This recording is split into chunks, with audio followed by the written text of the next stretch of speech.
School শিক্ষকদের private tuition বন্ধ করার দাবিতে নিরপেক্ষ তদন্তের দাবিতে নদিয়ার কৃষ্ণনগরে ডিআই অফিসের সামনে বিক্ষোভ শামিল হলেন পশ্চিমবঙ্গ গৃহ শিক্ষক কল্যাণ সমিতির সদস্যরা। এদিন কৃষ্ণনগরের শিক্ষা ভবনের সামনে বিক্ষোভ কর্মসূচি পালনের পাশাপাশি তারা একাধিক দাবি নিয়ে ডিআই এর কাছে স্মারকলিপি জমা দেন। এই প্রসঙ্গে পশ্চিমবঙ্গ গৃহ শিক্ষক কল্যাণ সমিতির নদিয়া জেলার সভাপতি উত্তম কুণ্ডু কি জানিয়েছেন শোনাবো। আমাদের যে কর্মসূচি, যে ডিআই সাহেবের এই অফিসে আমরা বারবার আসছি। আপনারা ইতিমধ্যেই সবাই জানেন যে মধ্যশিক্ষা পর্ষদ থেকে একটা নামের লিস্ট ডিআই সাহেবের কাছে এসেছে নদিয়া জেলার বিভিন্ন প্রান্তের প্রায় 120 জন শিক্ষকের নামে, যাদের বিরুদ্ধে 15 দিনের মধ্যে তদন্ত করে একটা রিপোর্ট জমা দেওয়ার কথা ছিল ডিআই সাহেবের। আমাদের মূলত দাবি ছিল যে আপনারা আমাদের সঙ্গে নিয়ে, আমাদের প্রাইভেট টিউটরদের সঙ্গে নিয়ে ওনারা কোথায় কোথায় পড়াচ্ছেন আমরা সব থেকে ভালো খবর জানি, অতএব আপনি আমাদের সঙ্গে চলুন, আমরা ধরিয়ে দেব।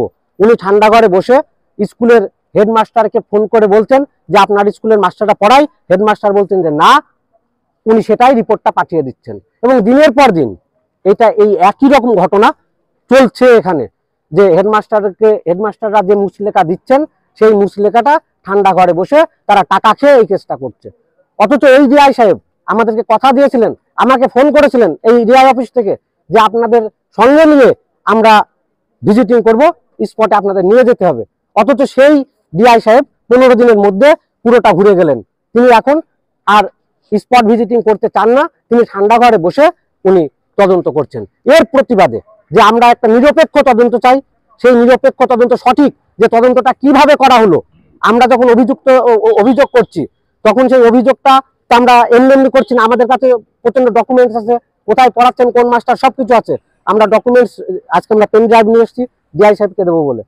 এই এত প্রমাণ থাকা সত্ত্বেও ওনারা বলছেন যে ওনারা প্রাইভেট পড়ান না, অথচ ওনারা লক্ষ লক্ষ টাকা মাইনে তুলছেন, অথচ প্রাইভেটটা নিয়মিত করছেন, স্কুল হোক আর না হোক, অথচ প্রাইভেটটা করছেন। এর প্রতিবাদে যে আমরা চাইছি যে হাইকোর্টের, মহামান্য হাইকোর্টের রায়কে তদন্ত স্বীকৃতি দিয়ে এনারা যাতে প্রাইভেট থেকে বিরত হন, ডিআই সাহেব সেই ব্যবস্থা নেবেন এবং তিনি স্পট ভিজিটিং করে এদের শাস্তির ব্যবস্থা করবেন।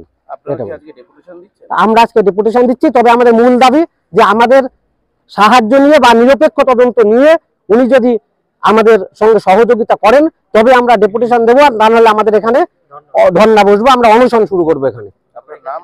আমার নাম উত্তম কুণ্ডু, এই পশ্চিমবঙ্গ গৃহ শিক্ষক কল্যাণ সমিতির নদিয়া জেলার সভাপতি আমি।